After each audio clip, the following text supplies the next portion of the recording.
ఇప్పటి వరకు ట్రక్స్కి కార్స్కి మాత్రమే టోల్ ట్యాక్స్ ఉండేది కదా. బట్ ఇప్పటి నుంచి బైక్స్ కూడా టోల్ ట్యాక్స్ అయితే కట్టాలంట.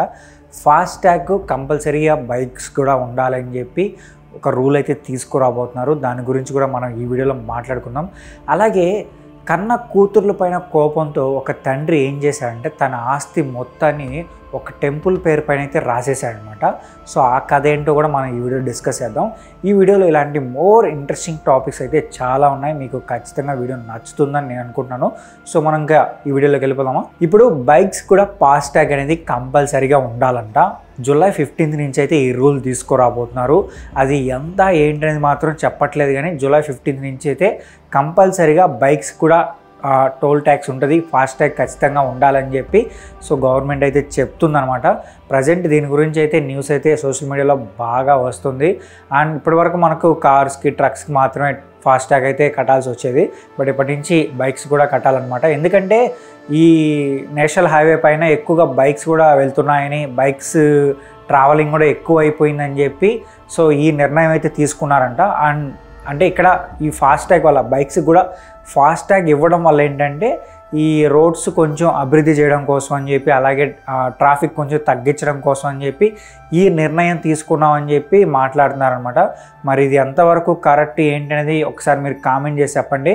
నెంబర్ 2, 65 years ఒక పర్సన్, అతను ఒక రిటైర్డ్ ఆర్మీ పర్సన్ అతను. సో అతని పేరు వచ్చి ఎస్ విజయన్ అనమాట. ఇతను ఏం చేశాడంటే ఒకరోజు తమిళనాడులో ఉన్న తిరువనమలైలో ఒక టెంపుల్కి అయితే వెళ్ళి అక్కడ తన ఆస్తి పేపర్లన్నీ ఆ టెంపుల్ హుండీలో అయితే వేసేసాడనమాట.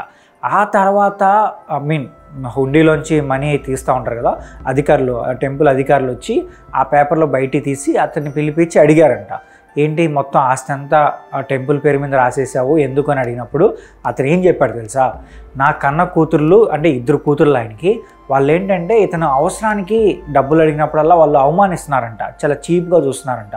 అందుకు అతనికి కోపం వచ్చేసి మొత్తం తన పేరు మీద ఉన్న ఆస్తి అంతా, ఆ ఆస్తి మొత్తం 4 కోట్లు విలువ చేస్తుందంట, ఆ ఆస్తిని మొత్తం ఆ టెంపుల్ పేరు మీద అయితే రాసేసారని చెప్పేశాడనమాట. ఇప్పుడు దీనిపైన సోషల్ మీడియాలో రకరకాలుగా మాట్లాడుకుంటున్నారనమాట.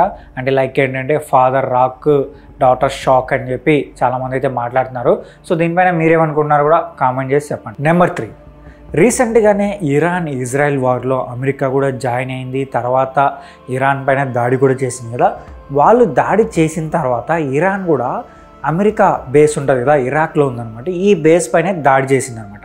అయితే దీని గురించి ఇప్పుడు ట్రంప్ అయితే ఒక ఇంట్రెస్టింగ్ విషయం బయటపెట్టాడు. ఏంటంటే ఈ దాడి చేసే ముందు ఇరాన్ వాళ్ళు ట్రంప్కి కాల్ చేసి చెప్పారంట, నేను ఇట్లా ఇరాక్లో ఉన్న అమెరికా బేస్ పైన దాడి చేయబోతున్నాను, 1 గంటకి దాడి చేస్తానని చెప్పి చెప్పారంట. ట్రంప్ కూడా పర్మిషన్ ఇచ్చాడు. అండ్ వాళ్ళు దాడి చేశారంటే 14 మిసైల్స్ అయితే అక్కడ వేశారు.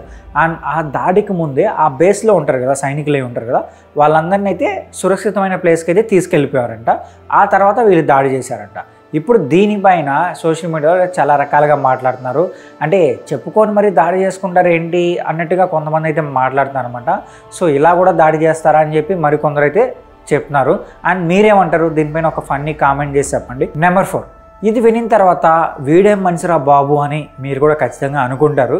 ఏంటంటే చైనాలో ఒక పర్సన్ ఏం చేశాడంటే అతను చిన్న వయసులో అంటే 12 ఏళ్ళ ఆ వయసులో అనుకోకుండా బ్రష్ అయితే మింగేశాడనమాట. ఆ బ్రష్ 17 సెంటీమీటర్స్ అయితే ఉంటుంది. ఐ థింక్ నాకు తెలిసి చిన్న బ్రషే అనుకుంటున్నాను. అయితే మింగేసిన తర్వాత అతను బయటికి చెప్తే ఎవరన్నా ఏమన్నా అంటారేమో అని చెప్పి అలానే సైలెంట్గా ఉండిపోయాడంట. అండ్ అతనికి పెద్ద ప్రాబ్లం కూడా చేయలేదు ఆ బ్రష్ మింగిన తర్వాత కూడా, అంటే పెయిన్ రావడం కూడా పెద్దగా ఏం అనిపించలేదంట. అండ్ 52 ఇయర్స్ వచ్చిన తర్వాత అతనికి బాగా సివియర్గా స్టమక్ పెయిన్ రావడంతో సో హాస్పిటల్కి వెళ్ళి చూపించుకున్నాడంట. అప్పుడు డాక్టర్ స్కాన్ చేసి చూసిన తర్వాత బ్రష్ అయితే అందులో స్టమక్లో కనిపించింది. వాళ్ళు అప్పుడు ఆపరేషన్ చేసి ఆ బ్రష్ని అయితే బయటికి తీశారంట. సో మీరేమనుకుంటున్నారు దీనిపైన. నెంబర్ 5, ఇప్పుడు క్రికెటర్ బయోపిక్స్ పైన మంచి క్రేజ్ అయితే ఉందన్నమాట. MS ధోని గారి పైన కూడా బయోపిక్ మూవీ అయితే వచ్చింది, అది చాలా పెద్ద హిట్ అయిందనమాట. ఆ తర్వాత విరాట్ కోహ్లీ గారి పైన కూడా ఒక సినిమా రాబోతుందని చెప్పి న్యూస్ కూడా వచ్చింది. రీసెంట్గా మొత్తం మురళీధరన్ పైన ఒక సినిమా కూడా వచ్చిందనమాట. ఇలా క్రికెటర్ బయోపిక్స్ పైన అయితే మంచి క్రేజ్ ఉంది కదా. అండ్ ఇప్పుడు సౌరవ్ గంగూలీ గారి పైన అయితే ఒక సినిమా రాబోతుందనమాట. అండ్ ఈ సినిమా పైన కూడా మంచి క్రేజ్ ఉంది. అయితే ఈ సినిమాకి కాస్టింగ్ పరంగా చూసుకుంటే అంటే గంగూలీ గారి క్యారెక్టర్లో ఎవరు యాక్ట్ చేస్తారనే దాని గురించి బాగా సెర్చ్ చేసిన తర్వాత రాజ్ కుమార్ రావు గారిని అయితే మాత్రం సెలెక్ట్ చేశారంట. ఆయన కూడా అఫీషియల్గా అయితే చెప్పారు, గంగూలీ క్యారెక్టర్లో అయితే నేను చేయబోతున్నట్టుగా ఆయన కూడా చెప్పారు. ఈ కాస్టింగ్ న్యూస్ బయటకు వచ్చిన తర్వాత ఫ్యాన్స్ కూడా చాలా హ్యాపీ ఫీల్ అవుతారు, ఎందుకంటే యాప్ట్ కరెక్ట్గా బాగా సెట్ అవుతారనమాట ఆయన. అండ్ ఆయన యాక్టింగ్ కూడా చాలా బాగుంటుంది, అంటే న్యాచురల్గా చేస్తారనమాట. రీసెంట్గా మనకు స్త్రీ 2లో కూడా ఆయన యాక్టింగ్ చాలా అంటే చాలా బాగుంది.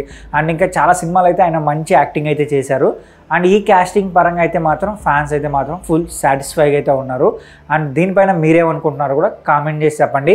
అండ్ ఈ వీడియో నచ్చితే మా ఛానల్ సబ్స్క్రైబ్ చేసుకోండి. ఇలాంటి మోర్ ఇంట్రెస్టింగ్ వీడియోస్తో నేను మీ ముందుకు వచ్చేస్తాను.